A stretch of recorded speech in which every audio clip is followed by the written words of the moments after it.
Il fallait déjà que la leçon en tant que telle soit acceptée, donc il fallait que je lui donne une forme, je dirais, académique. Voilà. Alors, si vous voulez, pour cadrer un tout petit peu le débat, je vais peut-être vous expliquer la manière dont les choses se sont passées effectivement à l'Académie, parce que je ne crois pas que fondamentalement la situation soit tellement différente en France ou en Belgique. Est-ce qu'on a vraiment besoin du micro, en fait? Est-ce que j'ai une voix assez forte? On en a besoin? Oui. Ok, comme ça c'est bon, sinon c'est moi ça fait. C'est pas comme ça.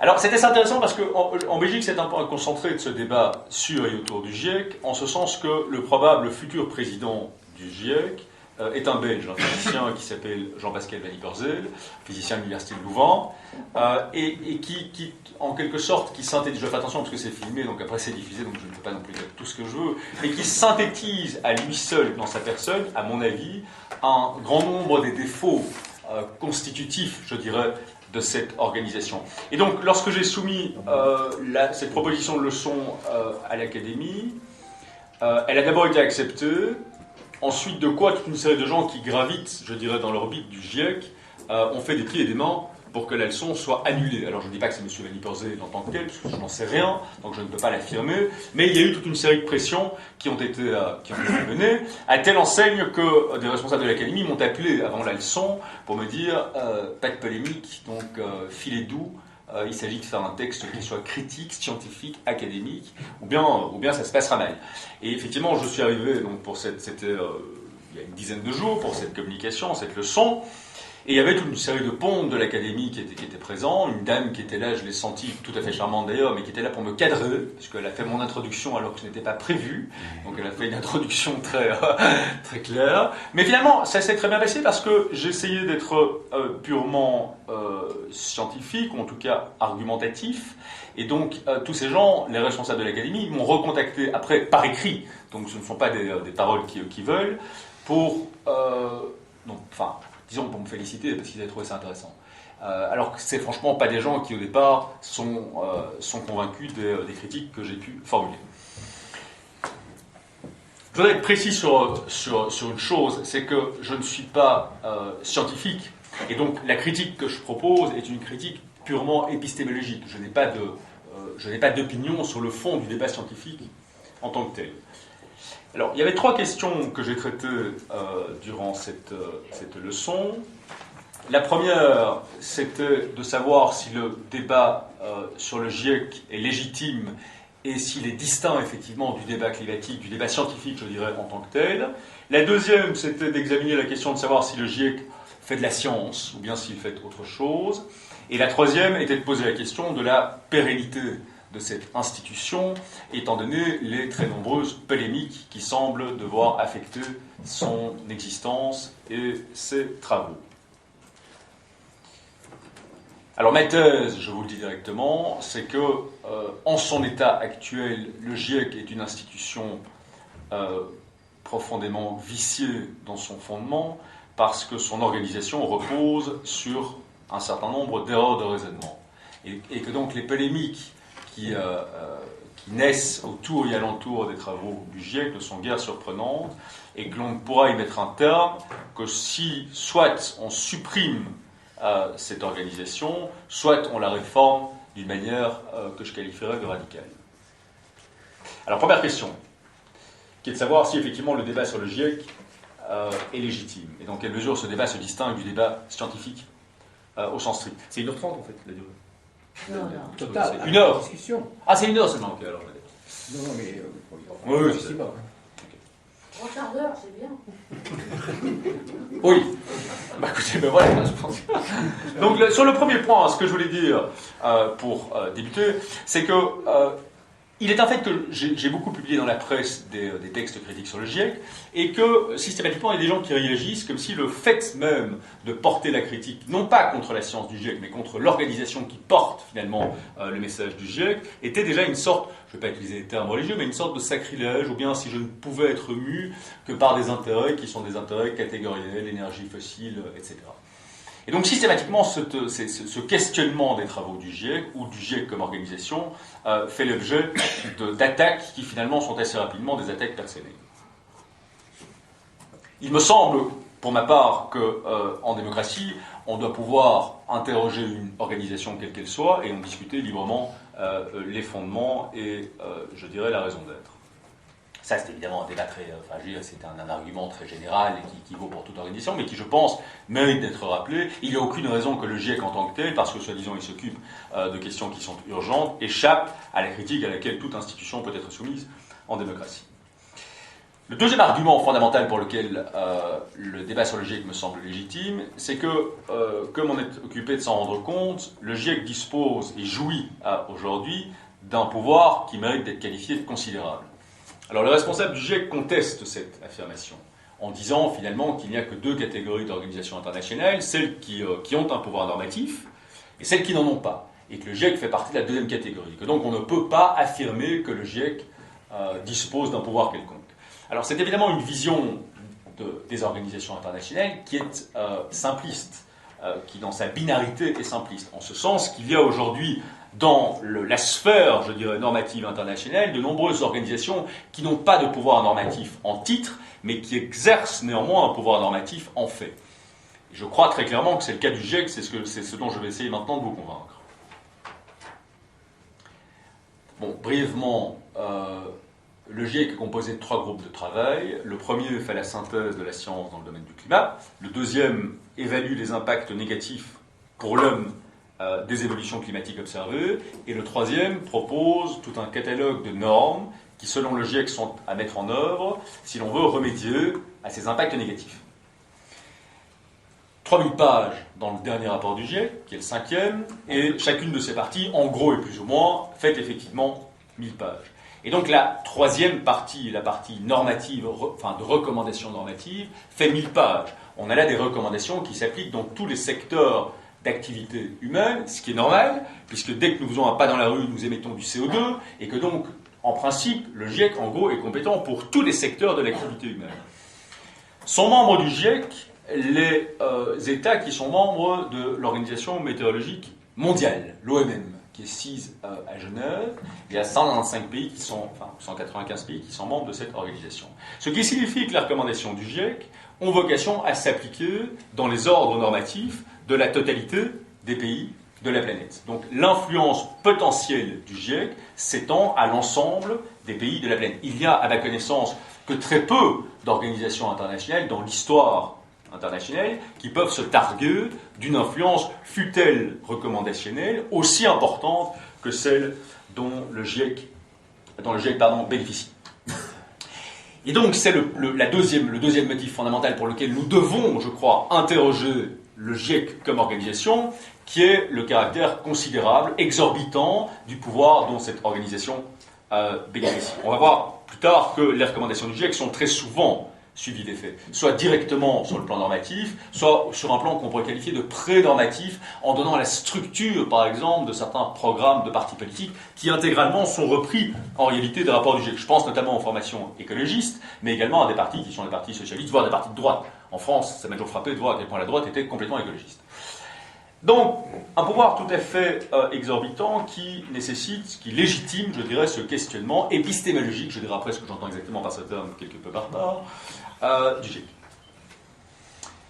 Troisième point, et c'est mon motif fondamental, il faut toujours terminer, maintenant expliqué par le meilleur argument, c'est donc la raison principale. Quand j'étais étudiant en droit, on m'avait expliqué, mon professeur de droit constitutionnel, que la nature d'un acte dépend de la nature de l'autorité dont il émane. Est administratif un acte qui émane d'une autorité administrative. Et donc, tout le débat sur le GIEC étant de savoir si c'est une organisation finalement politique ou une organisation scientifique, mais il est crucial d'en identifier la nature intime, l'essence organisationnelle, de manière à pouvoir ensuite qualifier les rapports et tous les actes qui émanent du GIEC comme organisation, soit de scientifiques, soit de politique, soit si une telle chose est possible, je dirais que selon moi ce n'est pas le cas, les deux. Donc ça c'est la raison principale. Il faut comprendre si cette organisation qu'on présente tour à tour comme politique ou scientifique, ou les deux, est effectivement plutôt scientifique ou plutôt politique, de manière à pouvoir qualifier indépendamment de leur contenu les rapports du GIEC de ceci ou de cela. Vous me suivez ? Bon. Troisième motif. Alors, est-ce que ce débat est distinct du débat scientifique en tant que tel ? Je crois que c'est un truisme. la question de savoir si le débat qui a lieu dans une organisation est distinct du débat sur la nature de cette organisation, personne ne peut lier. Dans le cas du GIEC, on ne nie pas quand je le formule de cette façon-là, mais souvent on s'impatiente dès qu'on questionne le GIEC en tant que tel, on dit il faut aller à l'essentiel. L'essentiel, c'est de savoir si la Terre se réchauffe et ce qu'il faut faire, comme si le débat sur le GIEC était quelque chose de tout à fait secondaire. Je ne le crois pas. Je pense que c'est au contraire un débat qui est absolument fondamental, qui est tout aussi important en somme que le débat scientifique en tant que tel. Donc ce débat est distinct et légitime du débat scientifique en tant que tel. Alors, on pourrait se dire que la question finalement du caractère scientifique ou politique a été tranchée, et que la plupart des gens considèrent que le GIEC est soit une organisation politique, plutôt les sceptiques, soit une organisation scientifique.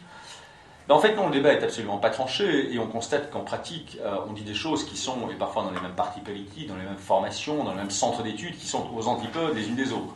Vous avez eu en France un ancien ministre d'écologie qui s'appelait Borloo, un homme de droite, enfin du centre, je ne sais pas quoi, donc voilà, et très écologiste, et qui décrivait les rapports du GIEC à l'époque où il était en fonction, donc il était ministre de l'écologie et d'autres choses, il décrivait les rapports du GIEC comme étant des rapports scientifiques. Donc les 3000 pages des rapports du GIEC étaient considérées par le ministre en exercice ici en France comme étant des rapports scientifiques. Il y en a d'autres qui considèrent qu'on doit faire des distinctions entre certaines parties, la première partie étant plutôt scientifique, et les deux autres parties étant éventuellement à coloration plus ou moins politique plus ou moins importante. Et donc il y a véritablement un flottement très réel sur l'identification, un questionnement très réel sur l'identification, je dirais, de la nature de cette organisation.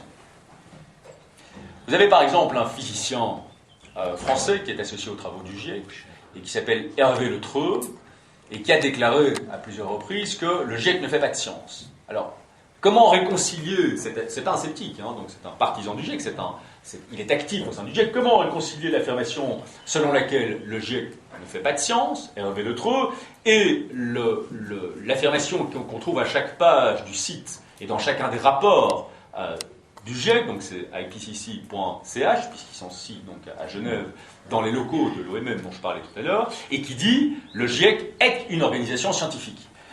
Ça paraît tout de même malaiseux de réconcilier ces deux affirmations. Soit le GIEC est une organisation scientifique, mais alors il doit quand même faire un peu de science, soit le GIEC ne fait pas de science, mais alors il ne peut pas être une organisation scientifique. C'est l'un ou c'est l'autre. Donc c'est plus que d'un flottement qu'il s'agit, c'est véritablement d'une confusion généralisée sur la nature exacte de cette organisation.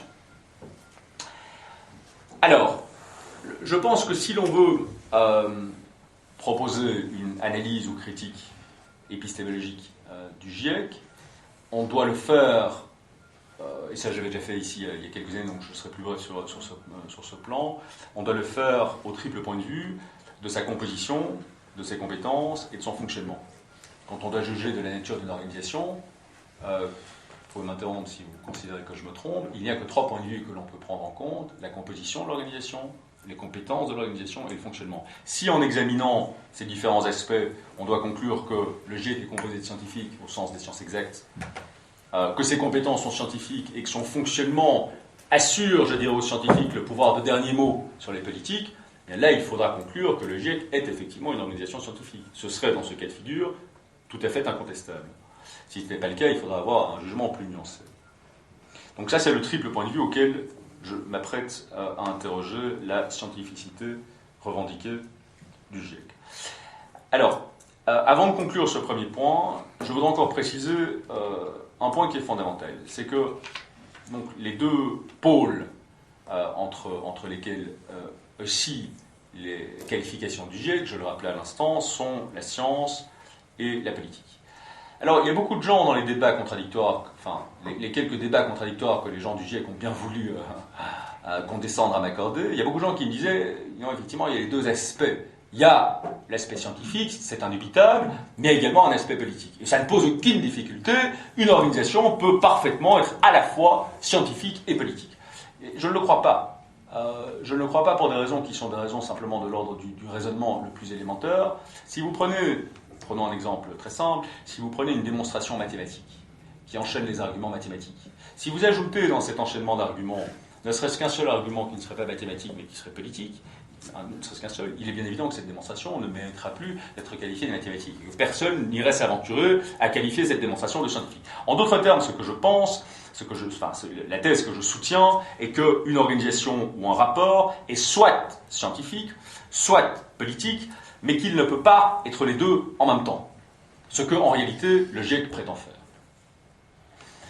Alors, ça ne veut pas dire que, pour qu'un rapport mérite d'être qualifié de scientifique, il faudrait que la science s'exerce exclusivement dans une sorte d'éther complètement détaché des réalités humaines ou politiques. Je vais être très précis par rapport à ça, parce que ce sont des questions qui doivent être traitées de façon précise, sinon on ne fait pas avancer le débat en réalité. Je vais être très précis. Si vous avez une question scientifique qui est considérée comme urgente, qu'un gouvernement, par exemple le gouvernement français, décide de réunir une commission de scientifiques sur cette question, pour éclairer sa décision, que les scientifiques, on leur demande de faire un rapport, qu'ils font un rapport, et que le gouvernement décide ou pas après de s'en inspirer, vous avez la distinction de deux moments dans cette procédure, le moment de la science et le moment de la politique, et ça ne pose aucune difficulté, parce qu'il n'y a pas de coexistence, il y a une coexistence dans la procédure, mais il n'y a pas de concomitance, je dirais, du moment scientifique et du moment politique. La difficulté naît de la non-distinction des registres au cœur même de la procédure. En d'autres termes, dans l'exemple que je viens de prendre, la difficulté naîtrait de l'implication du politique directement dans les travaux de la commission des scientifiques, qui ferait ensemble une sorte de rapport qui conviendrait à la fois à la science et à la fois aux politiques. Ça vous paraît aberrant ce que je viens de dire, mais pourtant c'est exactement, très précisément ce que fait le GIEC. Je vais vous le montrer après. Voilà, donc je vais conclure ce premier point. Oui, il y a un dernier argument quand même sur la légitimité du débat, puisqu'ici il y en a quand même quelques-uns parmi vous, à mon avis, qui sont des libéraux comme moi. Il y a un dernier argument en faveur de la légitimité du débat, c'est qu'évidemment, tout ça c'est payé par nous, fondamentalement. Je veux dire, par l'argent du contribuable, il ne faut pas l'oublier. Et donc une institution qui dépend de l'ONU, de manière très directe, financée par l'argent des contribuables, nous avons bien évidemment le droit d'interroger ce que ces gens font avec notre argent. Mais c'est évidemment pas l'argument fondamental. Donc, je rappelle donc les conclusions de ce premier point. C'est que j'espère vous avoir convaincu de ce que le débat sur le GIEC est un débat légitime et nécessaire, étant donné tout à la fois le caractère exorbitant dont dispose de facto, du pouvoir dont dispose de facto le GIEC, et étant donné d'autre part la nécessité conceptuelle d'identifier de manière précise la nature de l'organisation, si l'on veut pouvoir qualifier la nature des actes qui émanent de cette organisation. Alors si déjà dans le débat public plus large, nos contradicteurs, je dirais les partisans du GIEC acceptaient ces deux points, qui sont des points finalement qui n'engagent pas la conclusion, ce serait déjà un progrès important. Or que non, puisque si tous ces gens ont essayé d'interdire ma petite leçon là, qui dure à peine 2 heures à l'Académie royale, c'est qu'effectivement ils considèrent que ces questions soit ne sont pas légitimes, soit sont dépassées, soit ceci, soit cela, mais en attendant, donc, il y a une négation de la pertinence ou légitimité de ce questionnement. Est-ce que je vous ai convaincu de la légitimité de ce débat? Est-ce que si c'est pas le cas? Ben oui, mais bien sûr qu'on continue, toujours encore 2 points, donc c'est dommage. Alors, je poursuis donc avec le deuxième point. Le deuxième point qui est donc de savoir quelle est exactement effectivement la nature de cette organisation. Est-ce que le GIEC fait de la science ou est-ce que le GIEC ne fait pas de science? Bien. Alors, le GIEC est composé de différentes institutions. Il y a un secrétariat, il y a 3 groupes de travail, dont je vous ai parlé tout à l'heure, et il y a l'Assemblée générale, qu'on qualifie au sein du GIEC d'Assemblée plénière. Donc ça, ce sont les principales institutions qui forment, dont le conglomérat, je dirais, forme le GIEC. Et je vous propose effectivement de passer en revue, de manière assez rapide, la composition, puisque je vous ai dit qu'il y avait 3 critères, composition, compétence, fonctionnement, de ces différents organes. Bon, le secrétariat, forcément, n'est pas composé de scientifiques, bon, ça n'intéresse personne. Enfin, le secrétariat, c'est quand même le moteur de l'organisation, mais forcément, ça, c'est plutôt administratif, c'est pas une compétence scientifique, ça tout le monde le comprendra, ce n'est jamais une compétence scientifique. Bien. Alors, les groupes de travail. Le premier groupe de travail. Bon, le GIEC publie des rapports qui sont très bien faits. Je ne parle pas du fond, évidemment, je parle de la forme. Sur le plan formel, ce sont des rapports qui sont remarquablement bien faits, ils sont très bien agencés, ils font l'objet de multiples relectures, enfin, je veux dire, c'est très bien. Et il y a en annexe de ces différentes parties des rapports du GIEC, il y a la liste des scientifiques, ou bien en tout cas des hommes et des femmes qui ont participé à la rédaction du rapport, et également parfois mélangé, parfois pas, ça dépend si c'est la deuxième ou la troisième partie, la liste de ceux qui ont revu, donc qui ont relu, si vous voulez, simplement les différentes parties du rapport du GIEC. Et donc il est facile de voir à qui on a affaire. Il suffit de prendre une dizaine ou une vingtaine de pays, il y en a 20, 30, 40 par pays, enfin ça c'est vraiment pour les plus grands, et là vous regardez la compétence précise de chacun. Bien. Alors si on fait ce travail, qui est évidemment un travail assez laborieux, mais à mon avis tout à fait nécessaire si on ne veut pas parler dans le vide, on se rend compte que le premier groupe de travail du GIEC, donc celui qui a la compétence la plus proprement scientifique, faire la synthèse des évolutions, enfin de l'influence de l'homme sur le climat, c'est ça en fait son objet, eh bien on se rend compte que l'écrasante majorité des membres de ce premier groupe de travail sont des scientifiques au sens des sciences exactes. Dorénavant, quand je dis scientifique, ça veut dire sciences exactes. Les autres, comme moi par exemple, sciences humaines, enfin, je ne vais pas chaque fois répéter, donc scientifiques, voilà. Donc, ce sont des scientifiques indubitablement. Premier groupe de travail. Deuxième groupe de travail, impact négatif pour l'homme des évolutions climatiques observées. Eh bien, là, on constate, si on fait ce travail d'échantillonnage que j'ai fait, qu'il y a en réalité un mélange de scientifiques et de gens qui émanent des sciences humaines, avec tout de même, m'a-t-il semblé, une prédominance des scientifiques. Et si on regarde maintenant le troisième groupe de travail, on mesure qu'il y a également un mélange avec une très nette domination des sciences humaines sur la science. Ça, c'est pour les trois groupes de travail. En ce qui concerne l'assemblée plénière ou assemblée générale, vous allez voir l'importance, vous allez comprendre après ça l'importance de cette organisation, de cette institution au sein de l'organisation du GIEC. L'écrasante majorité des gens qui composent cette assemblée ne sont pas des scientifiques. Et ce n'est pas surprenant, parce que les gouvernements ont, selon les principes du GIEC, le droit d'envoyer siéger dans cette assemblée qui bon leur semble, sans avoir même simplement à renseigner au GIEC leurs compétences scientifiques éventuelles, dont on se moque complètement. Et de fait, l'écrasante majorité des gens qui siègent au sein de cette assemblée sont des fonctionnaires, des représentants, des gens qui viennent des cabinets ministériels, enfin des politiques, il y a quelques scientifiques, bref, dans leur écrasante majorité, ce ne sont pas des scientifiques. Alors, premier constat, si l'on regarde de façon critique le GIEC du point de vue de sa composition, on se rend compte qu'il y a bien une domination scientifique dans le premier, dans une moindre mesure dans le deuxième groupe de travail, mais que dans le troisième groupe de travail, cette prétention, je dirais, à incarner la science disparaît complètement, et certainement au niveau de l'assemblée plénière. Ce n'est pas décisif. On se rend compte qu'il y a un mélange. Si en plus on adhère à l'argument qui dit qu'on peut faire en même temps de la science et de la politique en même temps, alors, il n'y a rien de rédhibitoire dans le fait d'avoir effectivement cette double compétence dans les différents groupes de travail. Alors qu'on en vienne maintenant aux compétences. Je vous ai dit qu'il y avait trois compétences qui correspondent effectivement à ces trois groupes de travail. La première compétence, c'est de faire la synthèse du climat. C'est une compétence qui mérite d'être qualifiée de scientifique. Je veux dire, ça relève des sciences exactes que d'analyser l'évolution du climat. Ça ne relève pas de la sociologie ou de la philosophie ou autre. On a un mélange peut-être de physique, enfin de différentes compétences scientifiques, mais ce sont effectivement des compétences scientifiques. Deux, et là j'en viens à un des deux aspects, je dirais, de ma critique fondamentale du GIEC. Il s'agit, comme je vous le disais à l'instant, d'évaluer les impacts négatifs pour l'homme, négatifs et positifs, mais donc je dis négatifs pour faire simple, négatifs pour l'homme, des évolutions climatiques observées. Alors je ne sais pas s'il y a beaucoup de scientifiques parmi vous, mais il est tout de même tout à fait évident que du point de vue de la science et dans la nature, il n'y a rien de négatif. Aucune évolution naturelle en tant que telle ne mérite d'être qualifiée de positive ou de négative. Une chose ne peut être une évolution naturelle, en l'occurrence climatique, ne peut être qualifiée de négative pour l'homme que du point de vue d'un certain nombre de jugements de valeur. Il est impossible d'utiliser des termes comme positifs ou négatifs dans le domaine de la science tout court, et donc on ne peut pas les utiliser dans le cadre d'un rapport qui se prétend un peu scientifique et un peu politique, s'il n'y a pas au départ un certain nombre de jugements de valeur qui permettent d'articuler, je dirais, cette qualification de la négativité.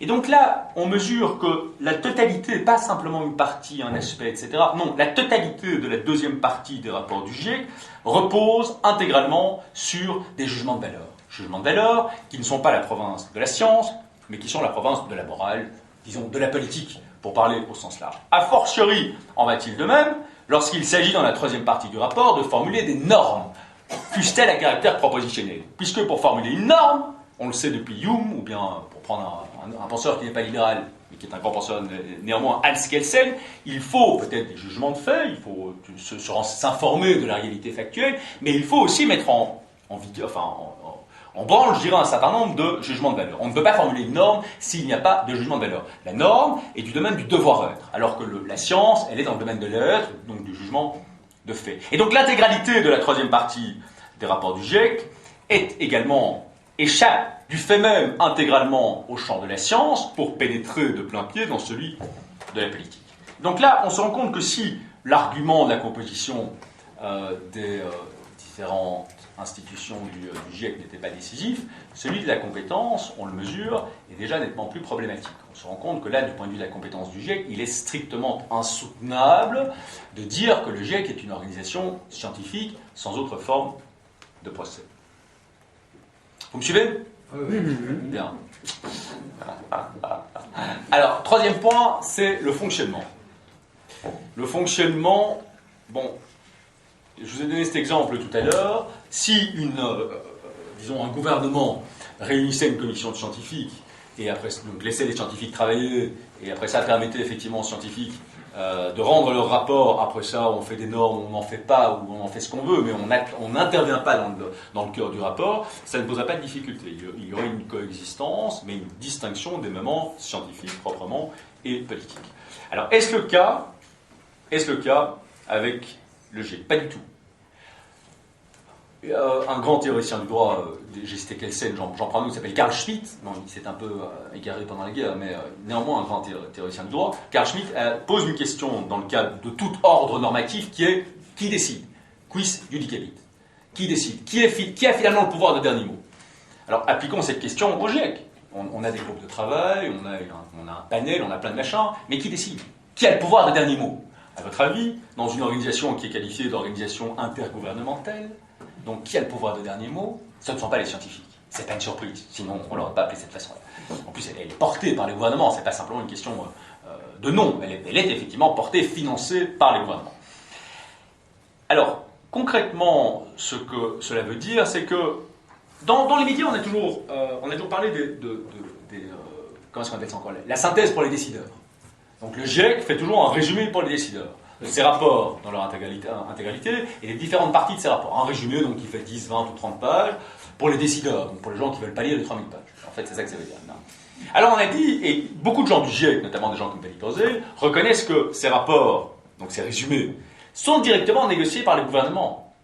Donc là, difficile de contester, et les minutes des débats sont publiées. Donc vous avez des débats, vous avez des arguments qui sont échangés par, non pas tel scientifique avec tel autre, mais par le Nicaragua avec l'Arabie Saoudite. Donc, il faut être fou pour qualifier évidemment ce genre d'échange scientifique, c'est insoutenable. Et donc les gens du GIEC vous disent, oui effectivement ça pose certaines difficultés, peut-être faudrait-il éventuellement réformer cet aspect, comme si tout le reste était parfait. Mais pas du tout en réalité, ça c'est un point de détail. Le fait qu'elle ait résumé pour les décideurs, que les gouvernements soient associés à leur on s'en fout, c'est pas ça le principal. Le principal ce sont les rapports du GIEC, puisque tout se base notionnellement sur les rapports du GIEC. Or, ce que l'on constate, c'est que le pouvoir de dernier mot, c'est l'article 11 des principes du GIEC, c'est pas moi, c'est mon analyse d'avoir été trouvé à l'article 11, mais c'est pas moi qui l'affirme au terme d'une analyse purement conceptuelle, c'est l'article 11 des principes du GIEC, publié par le GIEC sur son site, qui le dit, que aucun, je suis désolé, cette espèce d'économisateur d'écran, aucun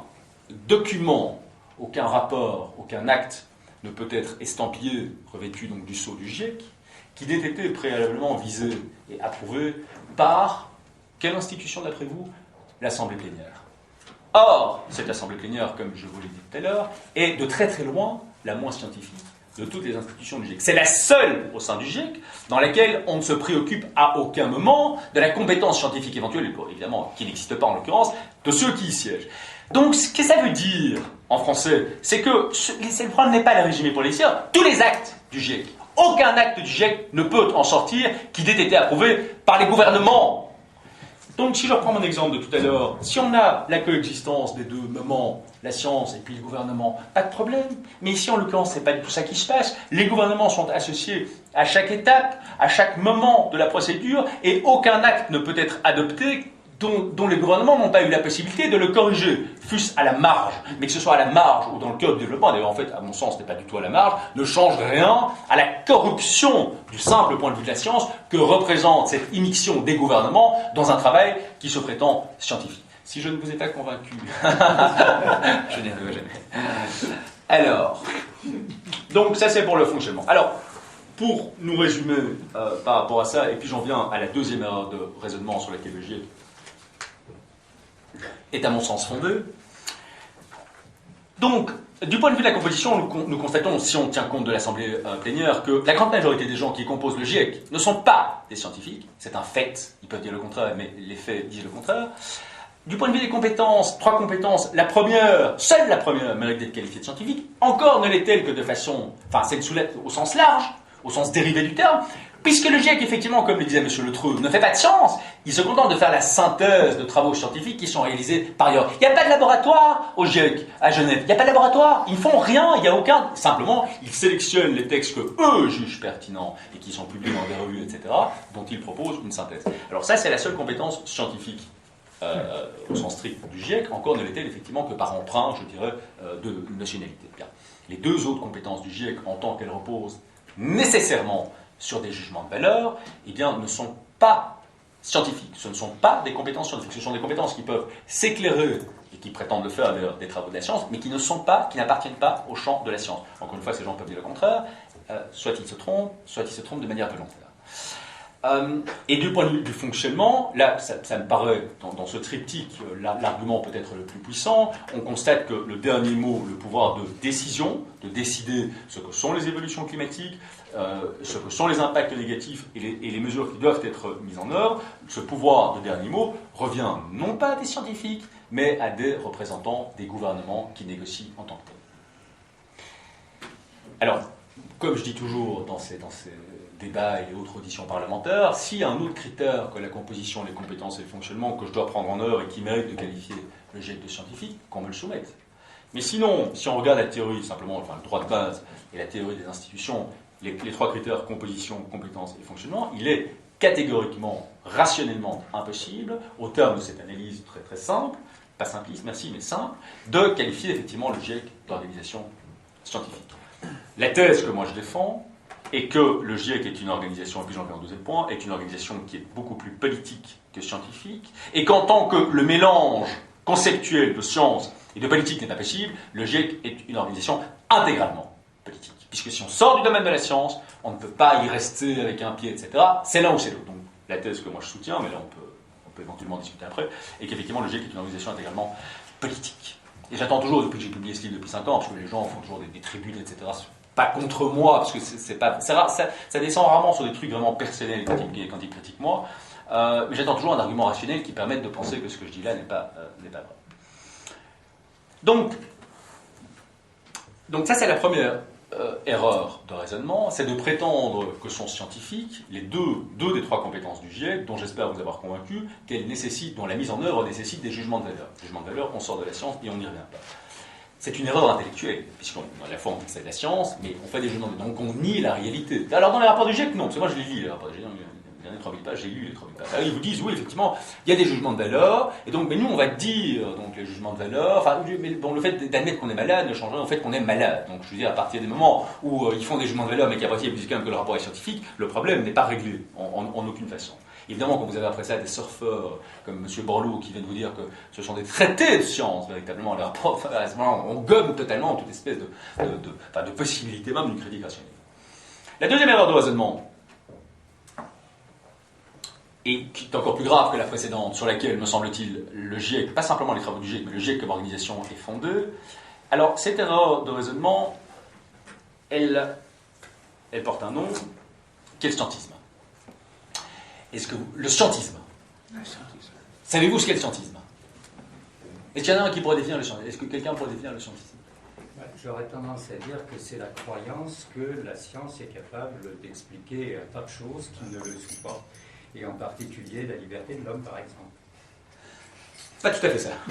Parce qu'il y a une autre possibilité, une autre définition. Non? Non, mais il y a une part de ça. Mais le scientisme, en fait, si vous voulez, le scientisme, c'est une invention française. C'est Renan, c'est Comte.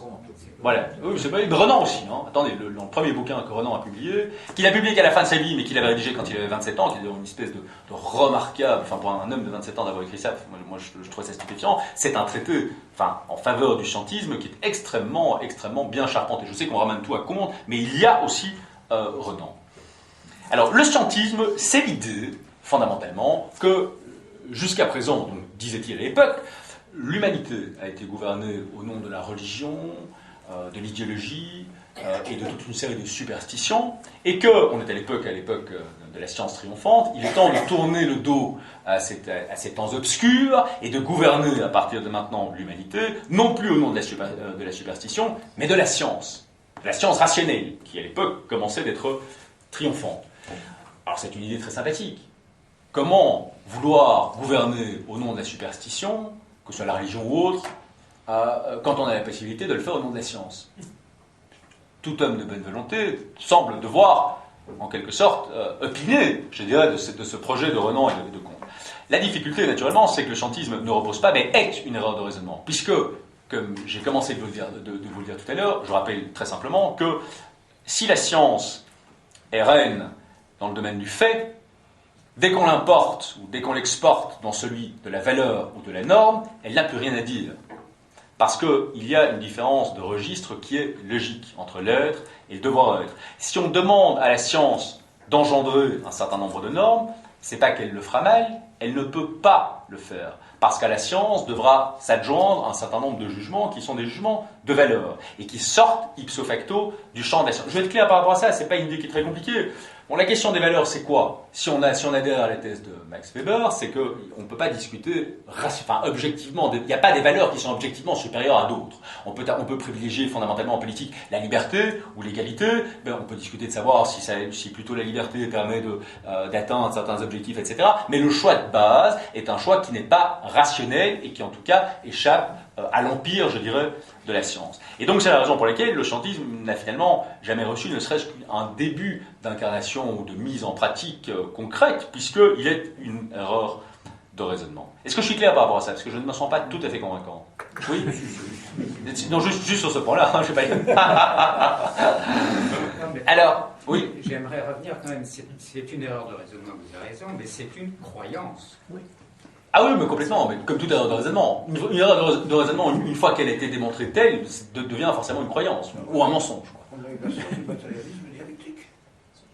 Oui, c'est ça, tout à fait, complètement. Le marxisme est un scientisme, vous avez raison. Oui, c'est vrai. C'est défini comme ça. Mais donc, cette idée du scientisme, donc gouverner l'humanité au nom de et par ces deux choses différentes, la science, c'est la définition du scientisme. Alors, le scientisme, on l'a un peu perdu de vue. Il est dans l'histoire des idées, donc on sait ce que c'est, mais c'est tout.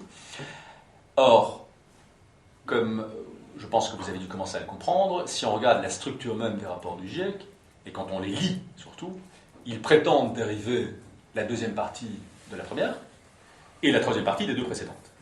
On ne compte pas les renvois, les impacts négatifs de la deuxième partie à la première, la science, en disant la science a constaté ceci et cela, et maintenant nous allons évaluer l'importance des impacts négatifs pour l'homme, et les renvois de la troisième aux deux précédentes, en disant voilà, ça c'est la science, c'est la catastrophe en gros, c'est la faute de l'homme, donc les impacts négatifs sont considérables, si c'est plus de 2 degrés, moi je ne me prononce pas sur le fond de la science, mais je rends compte simplement des rapports du GIEC, ce sera effectivement dramatique, donc maintenant, en vertu de quoi, première, deuxième partie des rapports, en vertu de quoi nous devons mettre en œuvre tel catalogue de normes. Sauf que tout ça c'est faux. Pour la raison que je viens de vous dire.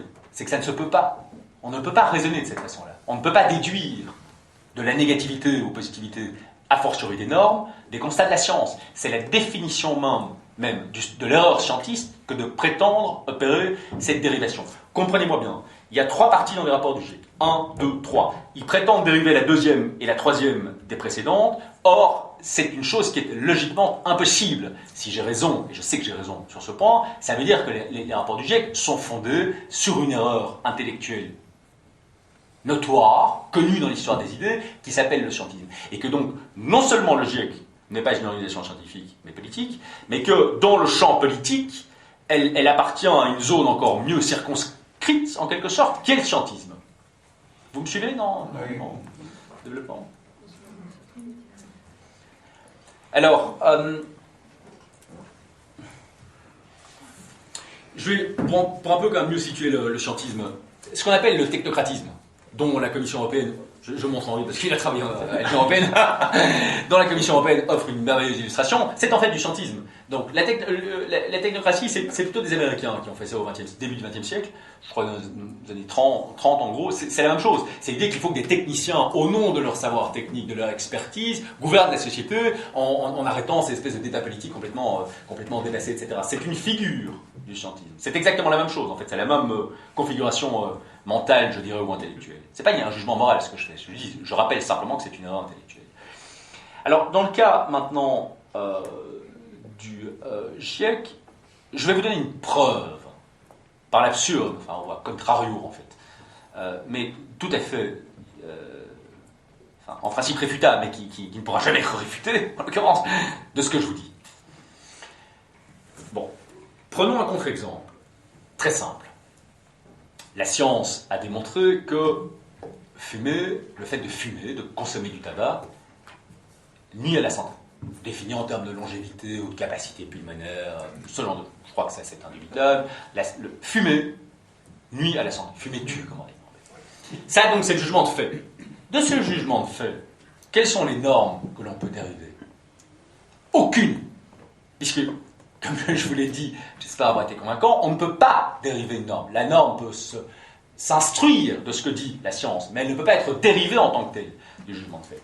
Et donc, sur base de cette connaissance factuelle objective, je peux dériver, je peux pas dériver justement, mais je peux décider de me donner à moi-même une première norme qui est de dire je fume, parce que j'en ai rien à foutre. Ça m'est égal de mourir plus jeune, etc. Moi, ce qui m'intéresse, c'est la jouissance immédiate, etc. Donc, j'ai des valeurs qui sont, par exemple, la jouissance immédiate, et qui font que, sur base du jugement fumer nuit à la santé, eh bien, je me donne comme norme de comportement, je fume. Première possibilité. Deuxième possibilité, j'ai d'autres valeurs. Je préfère vivre longtemps, être en bonne santé, pouvoir faire des performances physiques, sportives, etc. Ce sont d'autres valeurs, et donc je me donne comme norme de comportement individuel, je ne fume pas. Ce qui montre que sur base du même jugement de fait, c'est pas déduire, mais on peut prendre ou adopter des normes qui sont antinomiques les unes des autres.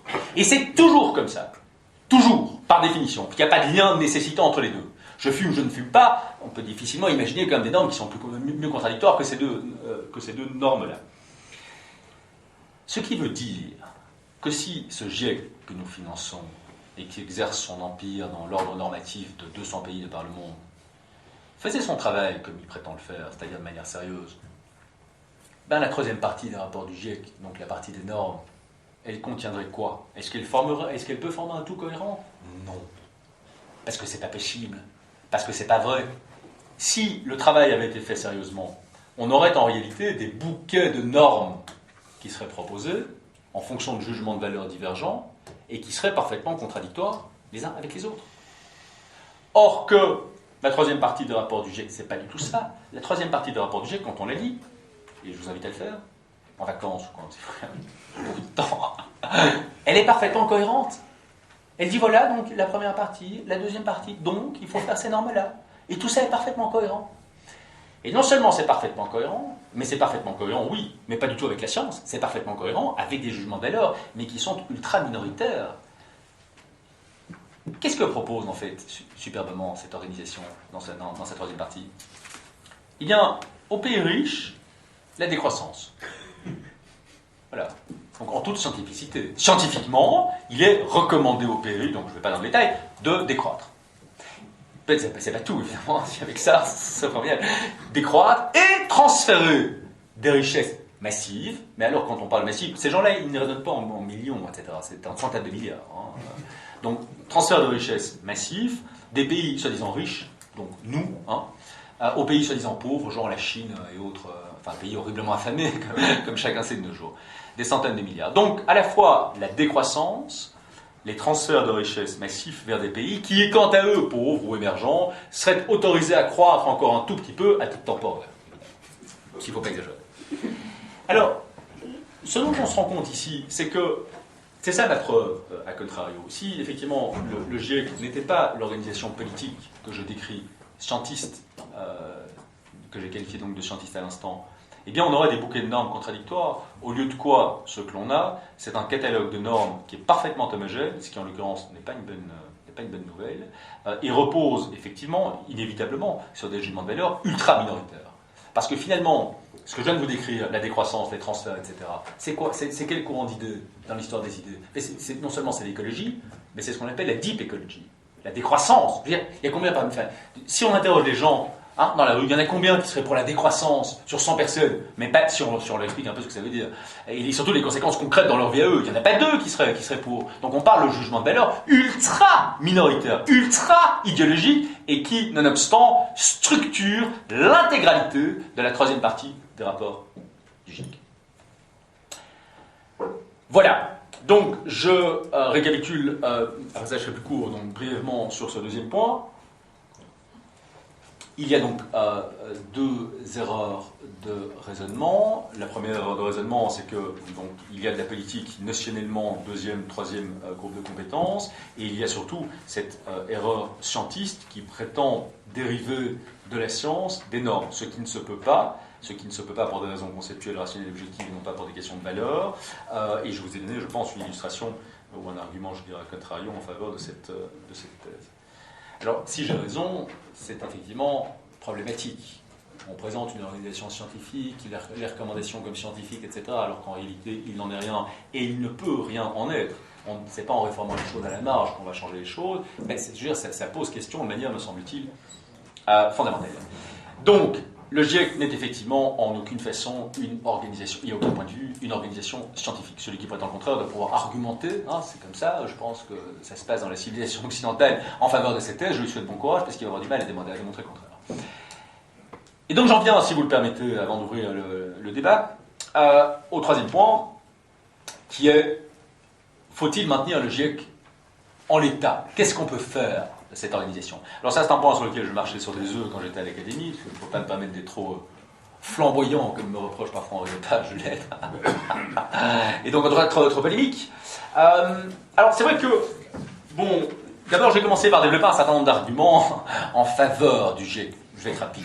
De dire que d'abord qu'aucune institution humaine n'est parfaite, et donc le fait que le GIEC soit imparfait en soi, si on n'a pas d'alternative à proposer, n'est pas un argument nécessairement rédhibitoire sur l'existence du GIEC.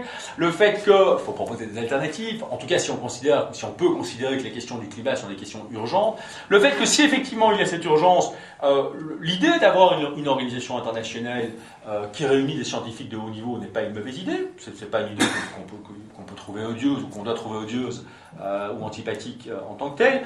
Les rapports du GIEC, je vous le disais tout à l'heure, sont très bien faits sur la forme. Il y a même un côté Wikipédia, c'est-à-dire qu'il publie des drafts. Il y a alors des drafts, et il y a finalement le final draft, et les gens peuvent effectivement, donc ils sont librement consultables via Internet, peuvent proposer leurs corrections, leurs éditions. Et donc il y a un côté vraiment Wikipédia, collaboratif, tout à fait sympathique, je dirais, sur la forme, mais ça ne change rien sur le fond, par rapport à cette travaux. Donc il y a des choses qu'on peut dire en faveur, je dirais, de cette organisation.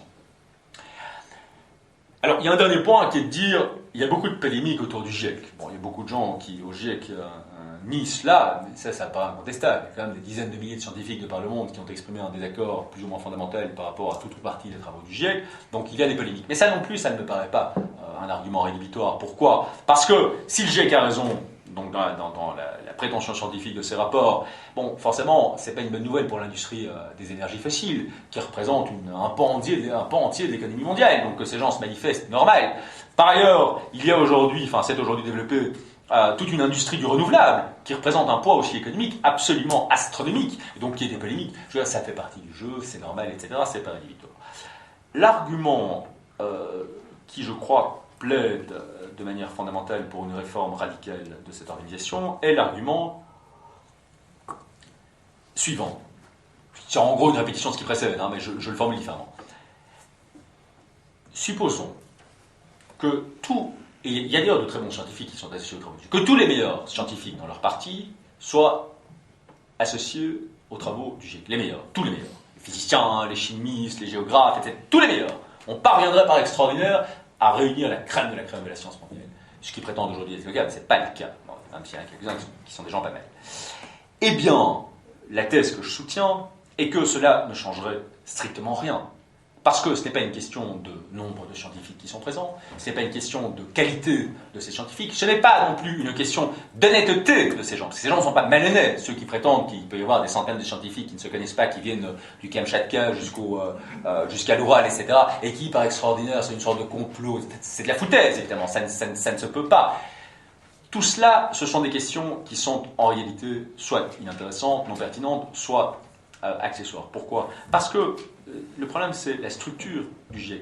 Quelle que soit la qualité des scientifiques qui sont associés à ces travaux, étant donné que la structure du GIEC repose, comme j'espère vous en avoir convaincu, sur des erreurs de raisonnement, sur des erreurs donc, qui sont des erreurs fondamentales, donc qui vicient l'organisation dans son fondement, ça ne veut pas dire non plus que tous les travaux du GIEC seront achetés directement à la poubelle, mais ça veut dire que ce vice constitutionnel du GIEC jettera toujours une ombre sur tous les rapports du GIEC, quelle que soit la qualité de ceux qui auront été associés à sa rédaction. Il y aura toujours un soupçon.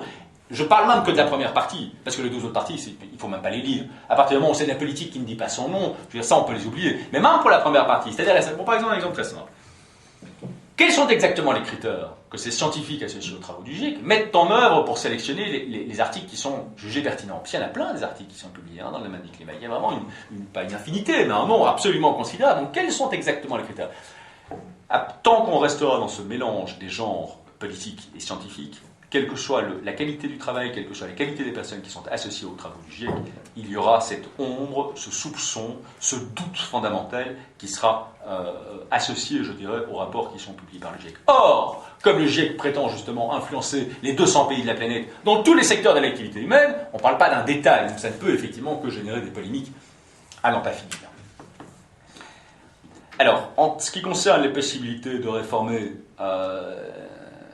donc cette organisation, je crois que il faut être clair. Ça fait quand même 25 ans qu'on subit cette espèce de discours lénifiant, moralisateur, en disant ce sont des rapports scientifiques, donc il faut la décroissance, etc., etc. Et qu'en gros, on essaye de faire taire à tous ceux qui ne sont pas d'accord. Donc maintenant, je pense que ça suffit, d'autant que nous finançons cette espèce de dictature intellectuelle, en quelque sorte.